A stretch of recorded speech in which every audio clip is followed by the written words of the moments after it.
नमस्कार दोस्तों, स्वागत है एक बार फिर आपके अपने YouTube चैनल जीवा स्टडी पर। तो सेकंड ग्रेड एग्जाम को अभी बहुत कम टाइम रहा है, तो आपको क्या आपके मेन सब्जेक्ट के साथ में जीके फर्स्ट पेपर की भी तैयारी करनी है। तो मैं आपको डेली 8 बजे क्लास प्रोवाइड करवाऊंगा जीके की, जिसमें क्या थोड़ा शॉर्ट टाइप से लेकिन एक्स्ट्रा फैक्ट जानेंगे, कुछ एक्स्ट्रा सीखेंगे कि ऐसा भी था।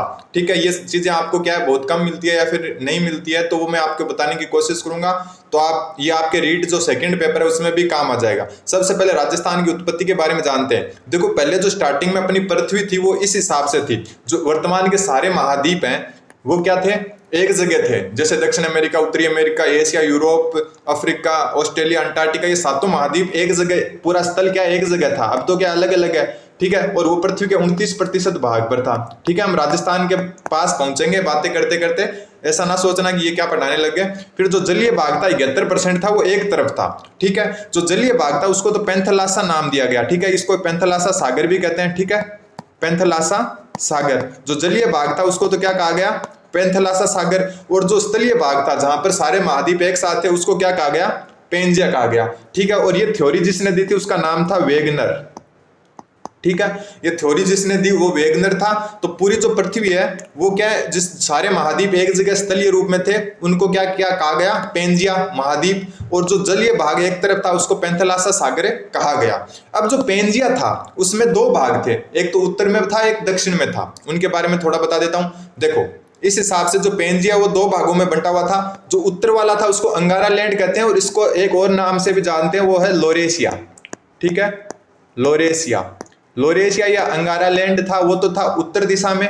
ठीक है, और जो दक्षिण दिशा में था उसको कहते हैं गोंडवाना लैंड। आपने नाम सुना होगा गोंडवाना लैंड का। और इन जो दोनों के बीच में जो सागर था, ठीक है, इन दोनों के बीच में जो सागर था वो था 33 सागर। 33 सागर के बारे में भी आपने बहुत ज्यादा सुना है। जैसे थार के मरुस्थल का और जो हिमालय का निर्माण है वो 33 सागर से हुआ, ये बहुत बार सुना है। तो ये सब आप क्या धीरे धीरे राजस्थान की तरफ जाते हैं। ठीक है, सबसे पहले क्या है, सारे महाद्वीप एक जगह थे जिसको क्या कहा गया, पेंजिया। लेकिन पेंजिया में भी क्या है, पेंजिया भी दो भागों में बंटा हुआ था। ऊपर की ओर जो था उत्तर की ओर में उसका नाम था तो अंगारा लैंड, उसको क्या लोरेशिया भी कहा जाता है। और जो दक्षिण में था उसका नाम था गोंडवाना लैंड, इसको क्या कहा जाता है, जो दक्षिण में था इसको क्या कहा जाता है, गोंडवाना लैंड। और इन दोनों के बीच में क्या था, पानी भरा हुआ था। ठीक है, इसको क्या कहा गया, 33 सागर। और ये जो बाकी जगह थे, ठीक है, कलर चेंज करके बता देता हूं, जो ये बाकी जगह थी ये वाली, यहां पर भी पानी था लेकिन ये एक साथ था। और इसको मैंने बताया वैसे कि इसको पेंथलासा सागर कहा जाता था। ठीक है, पेंथलासा सागर। और जो ये थ्योरी बता दी मैंने वेगनर ने दी थी, तो उत्तर वाले भाग को अंगारा लैंड या लोरेशिया कहा गया और दक्षिण वाले भाग को क्या गया, गोंडवाना लैंड कहा गया। जब हम वर्ल्ड जीके पढ़ेंगे तब इनको अलग से पढ़ेंगे कि कैसे क्या है। जो उत्तर के जितने भी महाद्वीप है, उत्तरी अमेरिका, यूरोप, एशिया, उनका जो संबंध है वो अंगारा लैंड या लोरेशिया से है। और जो दक्षिण के भाग हैं जैसे दक्षिण अमेरिका, अफ्रीका, ऑस्ट्रेलिया, अंटार्कटिका, वो क्या गोंडवाना लैंड के पार्ट थे। ठीक है, और जो अपना भारत है वो भी गोंडवाना लैंड का पार्ट था। एक बात मैं यही बता देता हूं, जो अपना भारत है वो तो क्या था, गोंडवाना लैंड का भाग था। और जो एशिया है वो अंगारा लैंड का भाग था। ठीक है, वो हम वर्ल्ड जीके में पूरा सही से पढ़ेंगे। तो ये देखो, ये एशिया अपना अंगारा लैंड का था, गोंडवाना भारत क्या है, गोंडवाना लैंड का भाग था। अब देखो, जो राजस्थान से संबंधित कैसे है,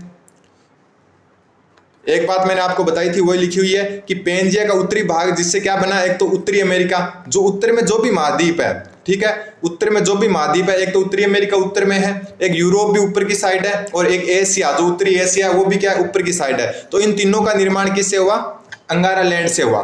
ठीक है, फिर जो गोंडवाना लैंड था नीचे वाला भाग, उससे जो नीचे वाले महाद्वीप है, जैसे दक्षिण अमेरिका नीचे है, ठीक है, अफ्रीका भी नीचे की साइड है, दक्षिण एशिया यानी कि भारत, ठीक है, दक्षिण एशिया से मतलब यहाँ पर भारत और भारतीय उपमहाद्वीप से है, तो ये भारत और ऑस्ट्रेलिया वो भी क्या नीचे की साइड है, और अंटार्कटिका जो नीचे थे दक्षिण साइड में है, जितने भी वर्तमान में महाद्वीप उनका सबका निर्माण गोंडवाना लैंड से हुआ। और जो वर्तमान में ऊपर की साइड है, वर्ल्ड का जो मैप होता है उसमें उत्तर दिशा में जो भी महाद्वीप है, जो तीनों महाद्वीप है, उत्तरी अमेरिका, यूरोप और उत्तरी एशिया, उनका क्या हुआ, अंगारा लैंड से निर्माण हुआ। तो भारत क्या गोंडवाना लैंड का पार्ट है, तो राजस्थान भी किसका पार्ट होगा, गोंडवाना लैंड का। तो एक क्वेश्चन सीधा बन जाता है कि राजस्थान कौन से भूभाग का हिस्सा था, तो अंगारा लैंड और गोंडवाना लैंड में से गोंडवाना लैंड का। क्यों, क्योंकि भारत ही गोंडवाना लैंड का हिस्सा था, तो राजस्थान तो ऑटोमेटिकली गोंडवाना लैंड का हिस्सा हो गया।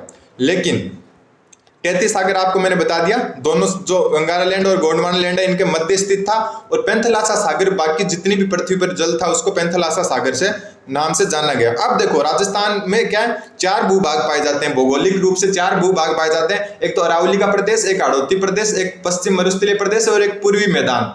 अब जो राजस्थान गोंडवाना लैंड का पार्ट था भारत के साथ में, तो गोंडवाना लैंड से 2 भू-आकृतियों का जो वर्तमान भू-आकृतियां हैं, 2 भू-आकृतियों का निर्माण हुआ गोंडवाना लैंड से और 2 का हुआ 33 सागर से। ध्यान रखना, ऐसा क्वेश्चन आ जाए कि निम्नलिखित में से कौन सा राजस्थान से संबंधित नहीं है। ठीक है, ऐसा कोई क्वेश्चन आ जाए कि निम्नलिखित में से कौन सा राजस्थान से संबंधित नहीं है। ऑप्शन 1 तो आ जाए 33 सागर, ठीक है।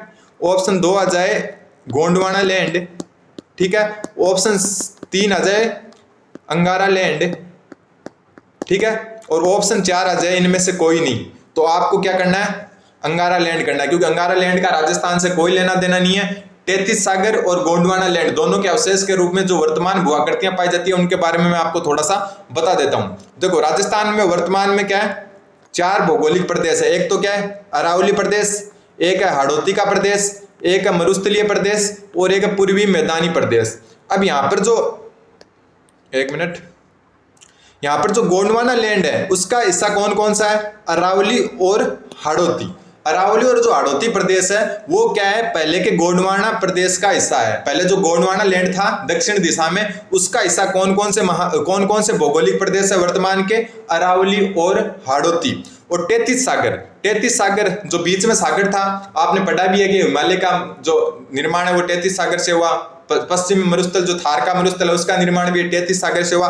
तो राजस्थान के 2 भौगोलिक प्रदेश कौन कौन से, एक तो मरुस्थल और एक मैदान, इन दोनों का निर्माण किससे हुआ, 33 सागर से हुआ। एक बार फिर देख लें, आपको मैं वापस क्लियर कर देता हूं।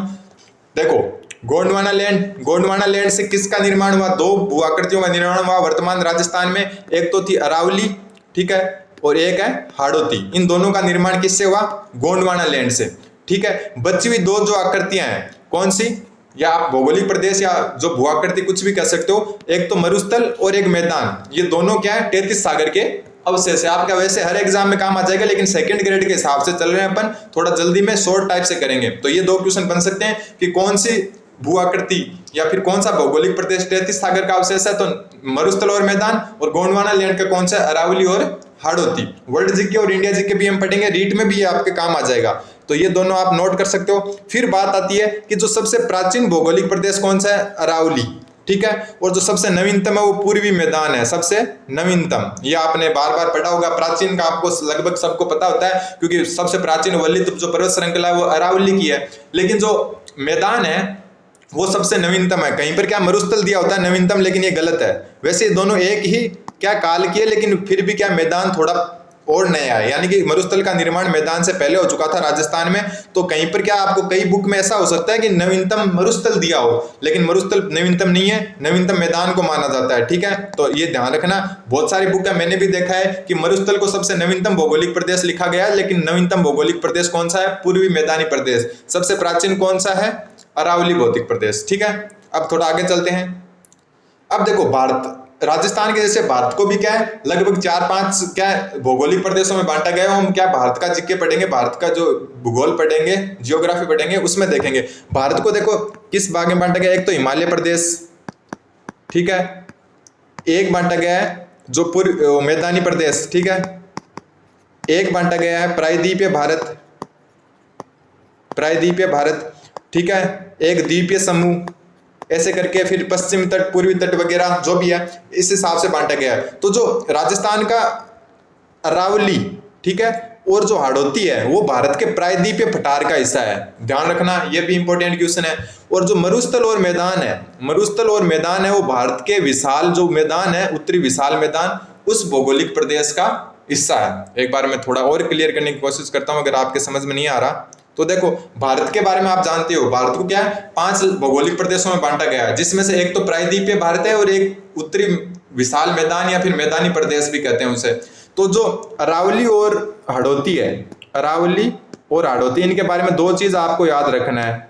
अरावली और हाड़ौती प्रदेश ये क्या है, 1 नंबर तो आपको बात जो याद रखनी है वो ये रखनी है कि ये किसके हिस्सा है, गोंडवाना लैंड का हिस्सा है, ठीक है, गोंडवाना लैंड का, प्राचीन अगर पृथ्वी के बारे में बात करें, प्लस वर्तमान में भारत की बात करें तो ये प्रायद्वीपीय भारत के हिस्से हैं।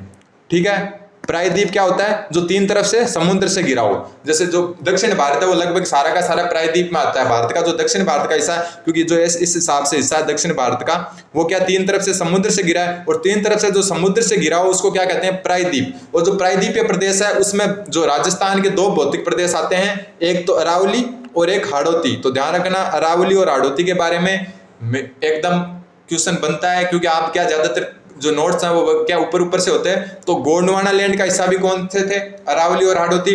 प्रायद्वीपीय भारत के कौन से हिस्से हैं? अरावली और हाड़ौती। बचे हुए दो कौन कौन सा? एक तो मरुस्थलीय प्रदेश प्लस मैदानी। ठीक है, जो पूर्वी मैदानी प्रदेश है सवाई माधोपुर की तरफ, ये दोनों क्या है? एक तो 33 सागर के अवशेष है ये, प्लस ये किसके हैं? उत्तरी विशाल मैदान के भाग हैं। उत्तरी विशाल मैदान। हम राजस्थान जब वो पढ़ेंगे, इंडिया की जो भूगोल पढ़ेंगे उसमें पूरा वापस क्या है कवर करेंगे इनको। तो ये थोड़ा सा ध्यान रखना, अरावली और हाड़ौती प्रायद्वीपीय पठार के हिस्से हैं। मरुस्थल और मैदानी भाग किसके हिस्से हैं? उत्तरी विशाल मैदान के। और ये 33 सागर के हिस्से हैं दोनों, और ये ऊपर वाले दोनों किसके हैं? अरावली और हाड़ौती गोंडवाना लैंड के हिस्से हैं। अब देखो राजस्थान का थोड़ा स्थिति और विस्तार देख लेते हैं। सबसे पहले बात करें अक्षांश के हिसाब से। अक्षांश के हिसाब से जो 0 डिग्री भूमध्य रेखा है उसके आपको बताइए राजस्थान जो लगभग सारा जो एशिया है वो एशिया के कुछ द्वीप छोड़ दें तो बाकी पूरा का पूरा एशिया क्या है? उत्तरी गोलार्ध में है। ठीक है, ये पृथ्वी है जैसे, तो यहाँ पर जो भी ये एशिया आ रहा है यहाँ पर, तो ये हमेशा क्या भूमध्य रेखा के लगभग ऊपर है। यहाँ पर जो इंडोनेशिया के आसपास के कुछ द्वीप जरूर दक्षिण गोलार्ध में भूमध्य रेखा से नीचे हैं, लेकिन लगभग पूरा एशिया कहाँ पर है? उत्तरी गोलार्ध में। तो उत्तरी गोलार्ध में एशिया, तो भारत भी किस में होगा? उत्तरी गोलार्ध में। और भारत उत्तरी गोलार्ध में तो राजस्थान भी क्या होगा? उत्तरी गोलार्ध में। अक्षांशों के हिसाब से अक्षांश आपको पता ही है, इंडिया जीके में हम फिर वापस देख लेंगे अगर नहीं पता तो। अक्षांश जो इस हिसाब से जो रेखाएं होती है, ठीक है, 0 डिग्री से स्टार्ट होती है, पूरा देखेंगे कि कितने अक्षांश होते हैं। 179 रेखाएं होती है, 180 अक्षांश होते हैं, वो सारा पूरा का पूरा आगे कवर करते रहेंगे। फिर देशांतर, देशांतर इस हिसाब से रेखाएं होती है, वो क्या होती है? क्षैतिज रेखा होती है और ये वर्टिकल रेखा होती है। ठीक है, इनके बारे में हम वापस पढ़ेंगे बाद में। देखो देशांतर इस हिसाब से माना गया, ये तो अक्षांश होते हैं और ये होते हैं देशांतर। लेकिन जो एशिया है वो क्या है? हमेशा क्या पूरी गोलार्ध में है। ठीक है, ये इधर वाला क्या हो गया? देशांतर के हिसाब से पश्चिमी गोलार्ध, ये पूर्वी गोलार्ध। ये अक्षांश के हिसाब से ये हो गया उत्तरी गोलार्ध, ये हो गया दक्षिण गोलार्ध। तो राजस्थान अपना यहाँ पर है, तो ये क्या हो गया? पूर्वी गोलार्ध में हो गया। ठीक है, यहाँ पर है राजस्थान, तो ये क्या हो गया? पूर्वी गोलार्ध में हो गया। क्योंकि जो रेखा होती है जो देशांतर की 0 डिग्री देशांतर और 0 डिग्री अक्षांश है वो अफ्रीका महाद्वीप के अंदर से जाती है। ठीक है, तो यानी कि अफ्रीका के जो भी क्या पूर्व में है वो पूर्वी गोलार्ध में आ गए, अफ्रीका के जो पश्चिम में है वो पश्चिमी गोलार्ध में आ गए, और अफ्रीका के जो लगभग ऊपर से जाती है तो अफ्रीका का जो दक्षिणी भाग है वो दक्षिण गोलार्ध में, और अफ्रीका का उत्तरी भाग और यूरोप वगैरह एशिया वगैरह वो आ गए उत्तरी गोलार्ध में। ठीक है, धीरे धीरे हम राजस्थान पर आएंगे, चिंता ना करें। अब देखो राजस्थान की स्थिति आपको बताइए, राजस्थान की स्थिति अक्षांश व देशांतर के अनुसार उत्तर पूर्व है। क्यों? क्योंकि देखो पूरा अगर यहाँ से देखो ये देशांतर खींच देते हैं अपन, सॉरी अक्षांश खींच देते हैं, तो ये यहाँ पर है, तो ये दिशा कौन सी हो गई? ऊपर वाली उत्तर, और इधर वाली कौन सी होगी? पूर्व। तो ये किस साइड हो गया? उत्तर पूर्व। अगर दोनों के हिसाब से देखें, अगर सिर्फ और सिर्फ अक्षांश के हिसाब से देखें तो किस दिशा में है? उत्तर दिशा में। सिर्फ अगर देशांतर के हिसाब से देखें तो कौन सी जगह है? पूर्व दिशा में। लेकिन अगर दोनों के हिसाब से देखें तो ये कौन सी दिशा हो गई? उत्तर पूर्व दिशा हो गई। ठीक है, और भारत के अनुसार आपको बताइए भारत के अंदर क्या पर ये इस जगह है, देखिए ये भारत का, एक मिनट, भारत मान लो कि ये भारत है, ये भारत है, यहाँ पर राजस्थान है, तो ये कौन सी हो गई? ये उत्तरी दिशा और ये पश्चिम, तो ये उत्तर पश्चिम है भारत के सापेक्ष राजस्थान की स्थिति। और पूरी जो वर्ल्ड है उसके हिसाब से उत्तर पूर्व है और भारत के हिसाब से उत्तर पश्चिम है, ये ध्यान रखना। ठीक है, अब अक्षांशीय स्थिति थोड़ा सा इजी सा ही है ये, क्योंकि बहुत बार पढ़ लिया अपन ने। अक्षांश देखो उत्तरी गोलार्ध में तो दोनों उत्तरी होंगे, तो ये थोड़ा सा ध्यान रखें जो नए स्टूडेंट है, क्योंकि मैथ साइंस वाले बहुत सारे स्टूडेंट ऐसे हैं जो पहली बार जीके पढ़ रहे हैं। तो जो उत्तरी गोलार्ध में है, मैंने बताया जैसा कि ऊपर कि उत्तरी गोलार्ध में है, तो उत्तरी गोलार्ध में तो हमेशा नॉर्थ आएगा यहाँ पर। ठीक है, हमेशा नॉर्थ आएगा, एन आएगा, फिर यहाँ उत्तरी लिखा हुआ आएगा।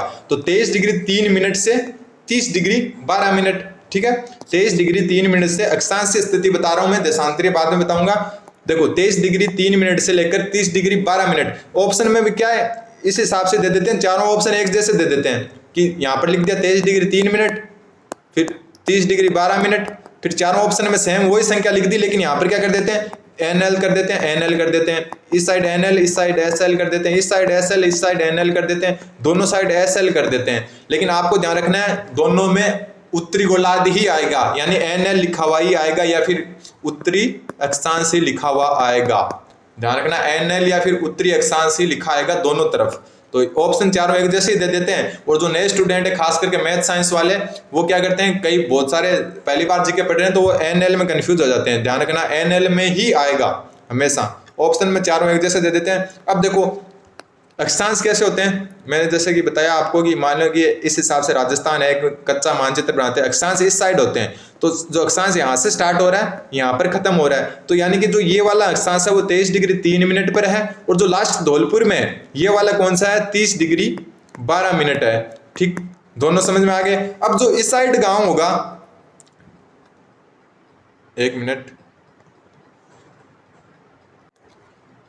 ठीक है, ये राजस्थान है, थोड़ा गलती से बता दिया मैंने, देशांतर बता दिया। तो ये क्या, ये ऐसे तो अक्षांश होते हैं, ठीक है, ये अक्षांश होते हैं, लेकिन जो ये वाला अक्षांश है नीचे वाला मैंने देशांतर बता दिया गलती से, ये तो है 23 डिग्री 3 मिनट, ठीक है। और ये जो ऊपर धौलपुर सॉरी गंगानगर वाला है वो क्या हो गया 30 डिग्री 12 मिनट। इस हिसाब से देख सकते हो, ये सामने आपके चित्र बना हुआ है, तो ये नीचे नीचे हो गया क्योंकि अक्षांश ऐसे चलते हैं अक्षांश। तो अक्षांश जो सबसे नीचे वाला है वो 23 डिग्री 3 मिनट है, मैंने वो पहले गलती से क्या है देशांतर बता दिया था, ठीक है, देशांतर के हिसाब से। फिर जो है लास्ट में जो गंगानगर आता है सबसे ऊपर, वो कौन सा है 23 डिग्री 12 मिनट, देखो नॉर्थ है दोनों में, ठीक है। अब देखो सबसे नीचे जो 23 डिग्री पर जो स्थान है वो उसका नाम है बोरकुंड, ठीक है, सबसे जो नीचे है उसका नाम क्या है बोरकुंड। ये क्या है, कौन से जिले में आता है, बांसवाड़ा जिले में, ठीक है। सबसे ऊपर वाला जो 23 डिग्री 12 मिनट पर है वो है कोणागाम, ठीक है, वो कौन सा है कोणागाम, और कहां पर आता है गंगानगर में, ठीक है। कोणागाम कहां पर आता है गंगानगर में। ये सबसे दक्षिणतम है और ये सबसे उत्तरतम है, और इसके दोनों के बीच की जो लंबाई है वो 826 किलोमीटर है, ठीक है। अब क्या है, कई बार जो होता है 826 और जो चौड़ाई है राजस्थान की वो 869 किलोमीटर है। इनमें कंफ्यूज हो जाता है क्योंकि कई बार जो कम पढ़ते हैं, पहली बार पढ़ रहे हैं जीके को, वो क्या उनके क्या कंफ्यूज हो जाता है कि चौड़ाई 869 है या लंबाई 869 है, ठीक है। उनके लिए मैं एक थोड़ा सा एकदम सॉल्यूशन बता देता हूं कि कैसे याद रख सकते, ठीक है। तो 869 किलोमीटर में क्या करते हैं, कंफ्यूज हो जाते हैं कि चौड़ाई 869 है या लंबाई 869, वो मैं आपको आगे बताऊंगा।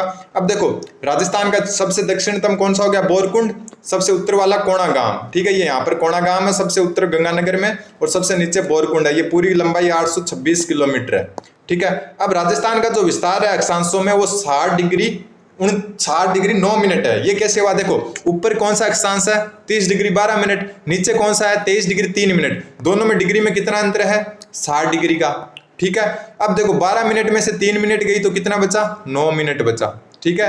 तो ये इतना अंतर है, अंतर मतलब जो नीचे वाला अक्षांश है और जो ऊपर वाला अक्षांश है उन दोनों में कितने डिग्री का अंतर है। तो नीचे वाला 23 डिग्री 3 मिनट, ऊपर वाला 30 डिग्री 12 मिनट। तो 30 डिग्री 12 मिनट में से 23 डिग्री 3 मिनट घटाएंगे तो ये कितना बचेगा 60 डिग्री 9 मिनट। तो अक्षांशीय विस्तार कितना है राजस्थान का 60 डिग्री 9 मिनट, ठीक है। और जो 23.5 डिग्री 23.5 डिग्री भी कहते हैं, या फिर 23 डिग्री 30 मिनट जो उत्तरी अक्षांश है उसको कर्क रेखा भी कहते हैं। अब देखो राजस्थान में कर्क रेखा के बारे में थोड़ी सी हम जानकारी ले लेते हैं। देखो सबसे पहली बात तो जो कर्क रेखा है वो 23 डिग्री 30 मिनट या फिर आप कह सकते हो 23 डिग्री 23.5 डिग्री से होकर गुजरती है। ये राजस्थान के 2 जिलों से गुजरती है, कौन कौन से, एक तो बांसवाड़ा और एक डूंगरपुर, ठीक है। अब एक क्वेश्चन आ जाए कि सबसे निकटतम शहर कौन सा है, तो सबसे निकटतम जो कर्क रेखा के शहर है उसका नाम है कुशलगढ़, और कुशलगढ़ आपको पता है कहां पर है बांसवाड़ा में। ध्यान रखना इस बात का, बांसवाड़ा का जो कुशलगढ़ शहर है वो कर्क रेखा के सबसे निकटतम शहर है। मतलब जो कर्क रेखा जो शहर की बात करें तो सबसे पास में शहर है कुशलगढ़ है, ठीक है। ये कुशलगढ़ कहां पर आता है बांसवाड़ा में आता है। और 21 जून को यहाँ पर क्या कर्क रेखा पर सूर्य लंबवत चमकता है, तो यहाँ पर आप देख सकते हो 21 जून को सबसे बड़ा दिन कहां पर होता है, या फिर सबसे सीधी जो सूर्य की किरणें कहाँ पर पड़ती है? बांसवाड़ा में, ठीक है, या फिर डूंगरपुर बांसवाड़ा में, जो भी ऑप्शन में हो। यहाँ पर जो 21 जून है, 21 जून को आपको पता है भारत में सबसे बड़ा दिन होता है, लेकिन जो 23.5 डिग्री जो कर्क रेखा है उसके ऊपर सूर्य एकदम लंबवत रहता है, तो वहां पर क्या है, सबसे बड़ा दिन और ही ज्यादा बड़ा दिन हो जाता है, और 13 घंटा 27 मिनट का दिन होता है वहां पर, 13 घंटा 27 मिनट का दिन होता है बांसवाड़ा डूंगरपुर में। अगर टाइम के हिसाब से देखें तो सबसे बड़ा दिन होता है भारत का, जो कर्क रेखा होती है उस पर। 21 जून की बात हो रही है यहाँ पर, ठीक है। तो कर्क रेखा, एक बात और, कर्क रेखा 26 किलोमीटर लंबाई है राजस्थान में, जो यहाँ से देखो, यहाँ से राजस्थान में प्रवेश कर रही है और यहाँ पर राजस्थान में खत्म हो रही है, तो ये जो लंबाई है ये पूरी कितनी है? 26 किलोमीटर है। ध्यान रखना इस बात का भी, ये पूरी लंबाई कितनी है? 26 किलोमीटर। एक बार और मैं कर्क रेखा के बारे में बता देता हूँ। कर्क रेखा 23.5 डिग्री जो उत्तरी अक्षांश है उसको कर्क रेखा कहते हैं, और कर्क रेखा राजस्थान के दो जो जिले हैं डूंगरपुर और बांसवाड़ा वहां से गुजरती है, और कर्क रेखा की राजस्थान में लंबाई कितनी है? 26 किलोमीटर। 21 जून को कर्क रेखा पर क्या सूर्य लंबवत चमकता है, तो यहाँ पर जो दिन का जो टाइम है, दिन का यानी कि सूर्य 13 घंटा 27 मिनट तक रहता है, यानी कि दिन सूर्यास्त से सूर्य उदय से सूर्यास्त तक का टाइम होता है वो 13 घंटा 27 मिनट होता है। सबसे निकटतम शहर कौन सा है? कुशलगढ़, जो कहां पर है? बांसवाड़ा में, ठीक है, बांसवाड़ा में है। ये मैंने आपको बता दिया कि उत्तरी गोलार्ध का सबसे बड़ा दिन होता है। और 21 जून के बारे में आपको पता है 2015 में अंतर्राष्ट्रीय योग दिवस का दर्जा प्राप्त हुआ था, और 2018 में जो राजस्थान के कोटा में क्या किया गया था, इसका आयोजन किया गया था, ठीक है। 2015 में 21 जून जो सबसे बड़ा दिन होता है उत्तरी भारत में, या फिर भारत में पूरे में ही होता है वो, तो जो उत्तरी गोलार्ध में ही होता है, तो 2015 में इसी 21 जून को योग दिवस का दर्जा दिया गया था। और जो 2018 का योग दिवस का जो समारोह है, ठीक है, वो राजस्थान के कोटा में मनाया गया था, आपको याद भी होगा, ठीक है। और एक भारत में जो वन अनुसंधान केंद्र है वो कहाँ पर है? देहरादून में। ये थोड़ा सा ध्यान रखना, ये यहाँ पर आपके काम आएगा। 2015 में अंतर्राष्ट्रीय योग दिवस 21 जून को मनाया गया था, सबसे पहली बार घोषणा की गई थी अंतर्राष्ट्रीय योग दिवस की यूएनओ द्वारा। उसके बाद 2018 का जो योग दिवस था भारत का, वो राजस्थान के कोटा में मनाया गया, ठीक है। ये अपने अक्षांश के बारे में देख लिया। अब थोड़ा देशांतर के बारे में देख लेते हैं। देशांतर, चैनल को सब्सक्राइब जरूर कर दें आप। देशांतर देखो, 69 डिग्री पूर्वी देशांतर से 78 डिग्री 69 डिग्री 30 मिनट क्या पूर्वी देशांतर से 78 डिग्री 17 मिनट पूर्वी देशांतर, ठीक है। अब मैंने ये आपको पहले ही बताया था कि पूर्वी लिखा आएगा दोनों तरफ, क्यों? क्योंकि ऊपर अपने चर्चा की थी कि राजस्थान पूर्वी गोलार्ध में स्थित है देशांतरों के हिसाब से, तो जो भी राजस्थान है इस हिसाब से मान लेते हैं, राजस्थान का कच्चा में, तो देशांतर इस हिसाब से होते हैं, ठीक है। ये क्या होती है? ऊर्ध्वाधर रेखा होती है, वर्टिकल रेखा होती है। तो सबसे पहले ये जैसलमेर वाला स्टार्ट होता है और लास्ट में धौलपुर वाला लास्ट देशांतर होता है। तो जो ये जैसलमेर वाला है इसका नाम क्या है? 69 डिग्री 30 मिनट, ठीक है। और ये लास्ट है ये 78 डिग्री 17 मिनट। और राजस्थान पूरा का पूरा पूर्वी गोलार्ध में तो दोनों के ई लगेगा, ई यानी ईस्ट वाला, ठीक है, ईस्ट वाला यानी ई लगेगा। तो आपके ऑप्शन ऐसे आ सकते हैं, चारों में संख्या समान दी हो और यहाँ पर ई एल लिख दें, इधर डब्ल्यू एल लिख दें, इधर ई एल लिख दें, सॉरी इधर क्या, एक मिनट, इधर डब्ल्यू एल लिख दें और इधर क्या लिख दें, ई एल लिख दें, या फिर दोनों डब्ल्यू एल लिख दें और एक ऑप्शन ये दोनों तरफ ई एल वाला दे दें, और संख्या दोनों में क्या सेम दे दें चारों में। तो आपका उत्तर ध्यान रखना ई एल वाला ही होगा, पूर्वी वाला ही होगा। तो आप देखो जो जैसलमेर से स्टार्ट होता है, तो जैसलमेर का सबसे जो पश्चिम वाला जगह है वो क्या है? कटरा, ठीक है। कटरा सबसे पश्चिमतम है और ये कौन सी तहसील में? सम तहसील में, ठीक है। कटरा सबसे पश्चिम में है और ये सम तहसील में है। और जिला कौन सा है? जैसलमेर, ठीक है। सिल्लाना धौलपुर में सबसे पूर्व में, जो लास्ट में, इस हिसाब से अगर मैप माने तो जो सबसे लास्ट में 78 डिग्री 17 मिनट पर कौन सा गांव है? सिल्लाना गांव है, जो कहां पर है? धौलपुर में। अब देखो जो पूर्व से पश्चिम लंबाई है वो कितनी है? 869 किलोमीटर। अब मैंने आपको बताया था कि मैं आपको बताऊंगा कि कंफ्यूज नहीं होना है, क्योंकि नए स्टूडेंट कंफ्यूज हो सकते हैं कि 869 क्या है, लंबाई है या फिर चौड़ाई है, ठीक है। पूर्व से पश्चिम 869 या उत्तर से दक्षिण 869 है। उनके लिए मैं थोड़ा सा बता देता हूं। देखो इससे पहले एक छोटी सी बात जाननी होगी। जो देशांतर का विस्तार है राजस्थान में वो है 8 डिग्री 47 मिनट। देखो 30 डिग्री में से 30 मिनट में से 17 मिनट, ठीक है। 30 मिनट में से 17 मिनट घटाने हैं, लेकिन एक बात, यहाँ पर कितने? 69, यहाँ पर कितने? 78 और 69 के बीच में कितना अंतर है? 78 और 69 के बीच में अंतर है 9 का। लेकिन 17 में से 30 घटाओ, देखो 78 में से 69 घटाए वो तो आपके 9 आ गया, लेकिन 17 मिनट है, मान लो 17 की मान लो कि 170 60 है, मान लो कि 77 मान लो, 60 प्लस कितना हो गया?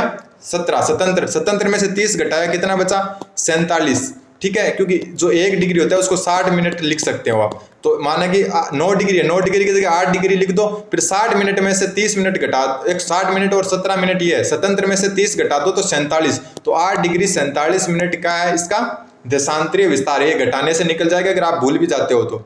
अब जो सबसे मेन काम है ये कितना है 8 डिग्री 47 मिनट क्या है देशांतरीय विस्तार है। और अभी अपने ऊपर पढ़ा था कि 60 डिग्री 9 मिनट कौन सा है अक्षांशीय विस्तार है। तो अब जो लंबाई चौड़ाई में आप कंफ्यूज बिल्कुल भी नहीं होंगे, 826 और 869 है। अक्षांश हमेशा क्या होता है इस हिसाब से नापता है, ठीक है। अक्षांश क्या होता है इस हिसाब से चलते हैं और इनके बीच की दूरी क्या वर्टिकल होती है, और देशांतर क्या चलते हैं इस हिसाब से चलते हैं और इनके बीच की दूरी ऐसे नापते हैं। तो जो 60 डिग्री 9 मिनट छोटा है या फिर 8 डिग्री 47 मिनट छोटा है, तो छोटा कौन सा है 60 डिग्री 9 मिनट। तो 826 क्या हो जाएगी इसकी ये वाली लेंथ हो जाएगी, ठीक है। इसकी लंबाई हो जाएगी, चौड़ाई हो जाएगी 869 किलोमीटर। एक लास्ट थोड़ा सा देख लेते हैं, उसके बाद में हम कल चर्चा करेंगे। देखो राजस्थान का जो मध्य गांव है वो है लापोलाई, ठीक है। लापोलाई गांव राजस्थान का मध्य गांव है, लापोलाई। तो ये थोड़ा सा ध्यान रखना, लापोलाई गांव राजस्थान का मध्य गांव है, जिला नागौर में ये राजस्थान का मध्य गांव माना जाता है इसको। और सैटेलाइट सर्वे के अनुसार ये मकराना है, ठीक है, गगराना नहीं है, ये मकराना। सैटेलाइट सर्वे के अनुसार मकराना जो मार्बल नगरी है, मकराना आपने नाम भी सुना होगा। तो मकराना क्या है मध्य है सैटेलाइट के हिसाब से। और वैसे लापोलाई गांव दोनों ये नागौर में, मकराना और लापोलाई वो क्या है मध्य है, ठीक है। समय तिथि रेखा ये आप बाद में देखना, 1 डिग्री देशांतर 4 मिनट में पार होता है। ये वहां से क्या है माना कि 1 डिग्री देशांतर है उसको 4 मिनट पार करने को लगता है। यानी कि अगर राजस्थान में 8 डिग्री देशांतर का विस्तार है तो 1 डिग्री को 4 मिनट लगता है, तो 4 से गुणा करो यानी 32 मिनट। यानी कि धौलपुर और जो जैसलमेर है उनमें सूर्योदय और सूर्यास्त में लगभग 32-33 मिनट का क्या होता है फर्क होता है, ठीक है। तो ये 4 मिनट लगते हैं 1 डिग्री देशांतर को पार करने में सूर्य को। तो 8 डिग्री का अंतर है राजस्थान के दोनों क्या कोनों में, तो उनमें लगभग 30 आधी घंटा का फर्क होता है दोनों के टाइम में। टाइम क्या पूरे भारत का एक है इसलिए टाइम में फर्क नहीं मिलता, लेकिन जो सूर्योदय और सूर्यास्त है उसमें 30 मिनट का गैप आपको देखने को मिल सकता है। और फिर देखो आपको अगर एग्जैक्ट चाहिए तो वो होता है 35 मिनट 8 सेकंड का दोनों में गैप रहता है। यानी कि जो धौलपुर है यहाँ पर 35 मिनट 8 सेकंड पहले क्या हो जाता है सूर्योदय हो जाता है उसके। माने कि यहाँ पर अगर 7:25 पर हुआ है तो यहाँ पर 8 बजे होगा, ठीक है, जैसलमेर में। तो इतना फर्क रहता है सूर्योदय में। फिर आगे हम राजस्थान का विस्तार बाद में वापस पढ़ेंगे अगले वीडियो में। उम्मीद है कि आपको समझ में आएगा। चैनल को सब्सक्राइब जरूर करें। धन्यवाद।